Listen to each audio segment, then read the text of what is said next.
बिस्मिल्लाहिर्रहमानिर्रहीम, अस्सलामुअलैकुम। लाखों करोड़ों दुरूदो सलाम मोहम्मद मुस्तफ़ा सल्लल्लाहु अलैहि वसल्लम और आले मोहम्मद पर। मैं हूँ उमर दराज गोंदल और आप मेरा यूट्यूब चैनल देख रहे हैं। इन दिनों पाकिस्तान के अंदर चूँकि हालात कुछ इस किस्म के हैं कि इनकलाब बहुत ज़्यादा वो कहते हैं ना, जिस तरह बहुत ज़ोर के अंदर है और बड़ी जिस तरह लहरों के अंदर ज़ोर होता है उस किस्म का बिल्कुल टकराने के लिए तैयार था। लेकिन आप यकीन माने कि सिर्फ ये हफ्ता 10 दिन की बात थी और हफ्ता 10 दिन के अंदर ही ये इनकलाब जो है वो अपनी मौत आप मर गया है और बाकायदा तौर पे कानों को हाथ लगा के अब मुआफ़ी मांगी जा रही है और अपना ही जो थूका हुआ है वो चाटने के ऊपर मजबूर कर दिया गया है। और चूँकि तकरीरें बहुत की गई, चूँकि नारे बहुत लगाए गए, आजकल तो जिस तरह आपने देखा कि जमशेद दस्ती साहब जो है उन्होंने भी एक प्रेस कॉन्फ्रेंस की, इस किस्म की बहुत ज़्यादा चीज़ें थी, लेकिन वो सारी की सारी चीज़ें जो है वो गले पड़ गई हैं। किस तरीके से अब ना उगला जा रहा है और ना निगला जा रहा है, पहले नंबर के ऊपर मैं आपको ये बताऊँगा। फिर लाहौर की 4 घंटे की तवील मुलाकात है जनरल बाजवा की, और जनरल बाजवा की इस मुलाकात के हवाले से मेरे पास बहुत ज़्यादा ख़बरें हैं। वहाँ पे जनरल बाजवा ने क्या बात की है, क्या गिले शिकवे दूर हुए हैं, क्या पैगामात दिए गए हैं, क्या वार्निंग्स दी गई हैं, क्या यकीन दहानियाँ करवाई गई हैं, ये इंपॉर्टेंट बात है। और फिर ट्विटर के ऊपर भी एक आज और सिलसिला शुरू हुआ है, उसके ऊपर भी बात करेंगे।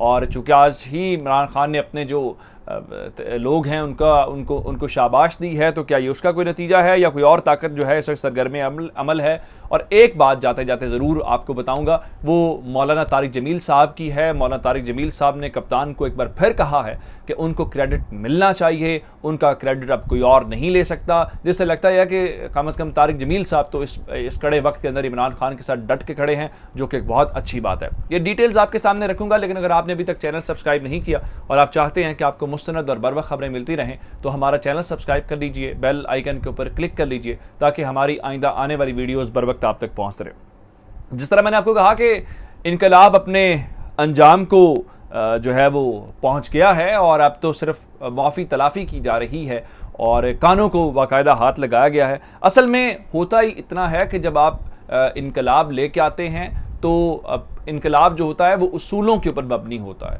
वो किसी मफाद के ऊपर नहीं होता, ना किसी वक्ती तौर पे आपके उभार के ऊपर होता है कि अचानक से आपको इनकलाब आए और थोड़ी ही देर के बाद जब दूसरी जानिब से आंखें दिखाई जाएं और दूसरी जानिब से कहा जाए और आप उसके बाद जो है वो औकात में वापस आ जाएं। और फिर ज़ाहिर बात है ये अपने हामियों को वरगलाने वाली या उनको धोखा देने वाली बात है। तो मैं आपके साथ पूरी टाइम लाइन के साथ बताऊँगा कि इनकलाब शुरू कैसे हुआ और अपने मनतकी अंजाम तक जो है वो कैसे पहुँचा गया। असल में बात शुरू हुई असेंबली फ्लोर से, असेंबली फ्लोर से होते हुए तकरीब और तकरीब से फिर वजारत और वजारत से यूँ चीज़ें जो हैं वो एक गैर मुल्की दौरे की बात हुई, लेकिन ये मामला उस तरह से हो नहीं पाया। मैं आपको थोड़ा सा एक ख़बर देना चाहता हूँ। आपको याद होगा कि मैंने कल आपको ख़बर दी थी जिसके अंदर ये बताया गया था कि जनाब मुआफ़ी तलाफ़ी का सिलसिला शुरू हुआ है और तमाम ही लोगों के कम अज़ कम 100 के करीब जो लोग हैं उनके नाम ECL से निकाले गए हैं। और जो नाम निकाले गए हैं उसमें बहुत ज़्यादा वो लोग भी हैं जो सज़ा याफ्ता हैं, यानी कन्विक्टेड हैं। आमतौर पे ऐसा होता है जैसे मेरे बारे में खदशा हो कि मैंने जुर्म किया है या इल्ज़ाम है मैंने जुर्म किया है तो मैं मुल्क से फ़रार हो सकता हूं, तो मेरा नाम शामिल कर दिया जाए, मैं उसको चैलेंज कर सकता हूं, या लोग कहेंगे जी फ़रार होने का खदशा है, तहकीकात मुतासर हो सकती हैं। लेकिन अगर मैं कन्विक्टेड हूँ, मैं सज़ा याफ्ता हूँ, तो फिर तो मेरा केस बिल्कुल अलग है ना, फिर मैं दूसरे लोगों से तो बिल्कुल अलग हूँ। लेकिन हमने देखा कन्विक्टेड लोगों का नाम भी निकाला गया, जिसमें मरीम नवाज़ साहिबा हैं और नवाज शरीफ साहब हैं और बहुत सारे इस किस्म के लोग हैं। लेकिन इस सारी सूरत हाल के दौरान वापस आते हैं कि असेंबली फ्लोर से बात कैसे शुरू हुई। जब वोट लेना था तो तब वो दोनों शख्सियात बहुत प्यारी थी, उनको जेलों से निकाला गया, उनको बहुत प्रोटोकॉल दिया गया, उनको साथ बैठाया गया, लेकिन तब मफाद जुड़ा हुआ था। एक इमरान खान को गिराना था और दूसरा अपनी हुकूमत लेके आनी थी। असेंबली फ्लोर के अंदर मोहसिन दावड़ ने खड़े होकर, जिस दिन पाकिस्तान के तैयारों ने, आपको याद हो अफगानिस्तान के अंदर स्ट्राइक पाकिस्तान ने TTP के ठिकानों के ऊपर की थी, तो मोहसिन दावड़ साहब ने कहा ये रेड लाइन है जो पाकिस्तान की फौज ने क्रॉस की है, तो हमें इसके ऊपर जवाब चाहिए। फिर कहा कि एक इंक्वायरी चाहते हैं, फिर कहा हमें अंदाजा है कि इंक्वायरी नहीं होगी। फिर अली वजीर ने भी वहां पे खड़े होकर जनरल बाजवा का नाम लेके बहुत सारी बातें की। तो इसके बाद ये पहला सिलसिला था। उससे अगले ही रोज जो है इस्लामाबाद के अंदर मेट्रो का इफ्तिताह होना था, तो शहबाज शरीफ साहब ने मोहसिन दावड़ को साथ लिया और तकरीब में लेके जाके बिठा दिया। तो लोगों ने बहुत सारे सवाल किए कि फ़ौज ने ही बताया था कि इनको पीटीएम को इंडिया से और अफगानिस्तान से फंडिंग हुई है और कहा गया कि एजेंडे पे हैं, और फिर जनरल आसिफ गफूर की वो गुफ्तगू कि इनसे निमटना कोई मुश्किल काम नहीं, हमें तो आर्मी चीफ ने कहा हुआ ज़रा इन प्यार से निमटना है। अच्छा, अब ये सारी सूरत हाल हुई,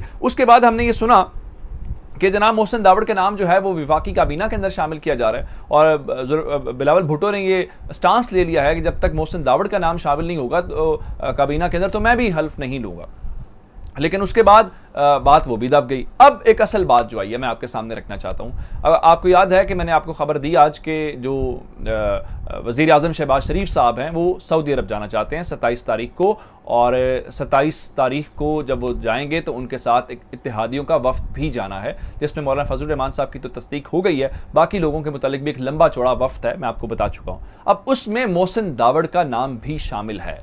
मोहसिन दावड़ को बाकायदा तौर पर दावतनामा भी मिल चुका है, यानी उनको बताया जा चुका है कि वज़ीर आज़म साहब चाहते हैं कि आप सऊदी अरब वाले इस डेलीगेशन का पार्ट बने और उनके साथ सऊदी अरब का दौरा लेके जाए। लेकिन अब हैरानकुन तौर पे मोहसिन दावड़ और अली वज़ीर का नाम भी इस जेल के अंदर शामिल है। अली वज़ीर को तो जेल मुंतकिल कर दिया गया है, लेकिन मोहसिन दावड़ तो वो तो आज़ाद हैं। तो मोहसिन दावड़ का नाम नून लीग ने नहीं निकाला, और अब अगर इस वक्त भी सेक्रेटरी दाखिला चाहें तो उनका नाम इस लिस्ट से निकाल सकते हैं और उनको सऊदी अरब के दौरे के ऊपर ले जाया जा सकता है। इस मोमेंट तक नाम नहीं निकाला जा सका। अब लोग कह रहे हैं कि अब राना सनाउल्लाह का इम्तिहान है कि वो कितने बड़े बाउसूल हैं, कितने वो इनकलाबी हैं कि अब लेना स्टांस। और सबको पता है कि मोहसिन दावड़ को लेके कहां से दबाव होगा या कौन सा हल्का जो है उनको, पहले भी हमने आपको बताया था जब काबीना का नाम आया था तो बताया गया था कुछ ताकतवर हल्के नहीं चाहते मोहसिन दावड़ को काबीना के अंदर शामिल किया जाए। जाहिर बात है पुरानी टसल है, बहुत सारी चीज़ें हैं, तो अब भी उन हल्कों की ख्वाहिश तो यही होगी और वो चाहेंगे। तो अब नून लीग ने वोट को इज्जत दो और वो बड़ा कुछ जो चीज़ें हैं वो बिल्कुल उन्होंने सरेंडर करके उनका जी जो आपका हुक्म हम वैसे ही करेंगे, वोट हमने इनका लेना था, वोट ले लिया, बाकी चीज़ें अब देखी जाएंगी। अब वो मोहसिन दावड़ भी इधर ही और अली वज़ीर भी इधर ही हैं। अब आते हैं जनरल बाजवा के ऊपर। जनरल बाजवा साहब जो है आजकल बहुत मुलाकातें कर रहे हैं। लाहौर वो आए थे, पहले उन्होंने यहाँ पे जो रिटायर्ड ऑफिसर्स हैं उनके साथ मुलाकात की, और उसके बाद जो गैरिजन ऑफिसर्स हैं उनके साथ मुलाकात की, सवालों के जवाब दिए, वो सारी की सारी रिपोर्ट हुई जिसमें इमरान खान से मुतालिक कहा गया था कि लगता है कि इमरान खान तो दोबारा मुंतखब हो जाएंगे उनकी पॉपुलैरिटी को देख के, और फौज उनको कबूल करेगी, उनको सैल्यूट किया जाएगा। अब कल फिर दोबारा आर्मी चीफ लाहौर आए थे, और लाहौर के अंदर उन्होंने कल तकरीबन 5 बजे के आसपास मुलाकात शुरू हुई है, और कुछ 4 घंटे के आसपास एक तवील नशिस्त हुई है, और उस तवील नशिस्त के अंदर उन्होंने बाकायदा तौर पे खुली आज़ादी के साथ कहा कि आपके जहन में जो सवाल है, आप जो पूछना चाहते हैं आप वो पूछें। फिर सवाल ये पैदा होता है कि आखिर ये मुलाकात किनके साथ थी, तो ये मुलाकात जी मुख्तलिफ जो बिज़नेस कम्युनिटी के लोग हैं उनके साथ थी, और एक उनमें से बिजनेस कम्युनिटी में से ही एक बिजनेसमैन के घर पे ये इफ्तारी थी जहां पे ये सारी नशिस्त हुई, और इसमें लाहौर के भी ताजिर मौजूद थे, और इसमें कुछ रावलपिंडी से लोग आए हुए थे और कुछ कराची से लोग आए हुए थे। बताया गया जी काफ़ी एक मुलाकात थी जो इनफॉर्मल किस्म की मुलाकात जिसको आप कह सकते हैं, जिसमें खुल के बातें हुई हैं, मईशत के ऊपर बातें हुई हैं और सियासत के ऊपर बातें हुई हैं, जिसमें उन्होंने कहा है ख़ासकर जो इमरान खान के हवाले से कि इसमें फ़ौज का कोई ताल्लुक नहीं है, फ़ौज ने अपने आप को अलग रखा। फिर मईशत के हवाले से उनका जी हमें बहुत कंसर्न है और हम नज़र रखे हुए हैं कि चीज़ें जल्दी से जल्दी सॉल्व हो जाएँ। अब वहाँ से इत्तलात ये हैं कि उनमें से किसी एक बिजनेस कम्युनिटी में से एक फ़र्द ने कहा है कि हम चाहते हैं कि आप नवंबर के बाद भी ना जाएं, क्योंकि हालात मुल्क के इस किस्म के हैं कि आपका रहना बहुत ज़रूरी है। लेकिन पाकिस्तान के अंदर आजकल ट्रेंड कुछ इस किस्म के हैं कि इस वक्त ट्विटर के ऊपर जो टॉप ट्रेंड है वो जनरल बाजवा के मुतल्लिक है।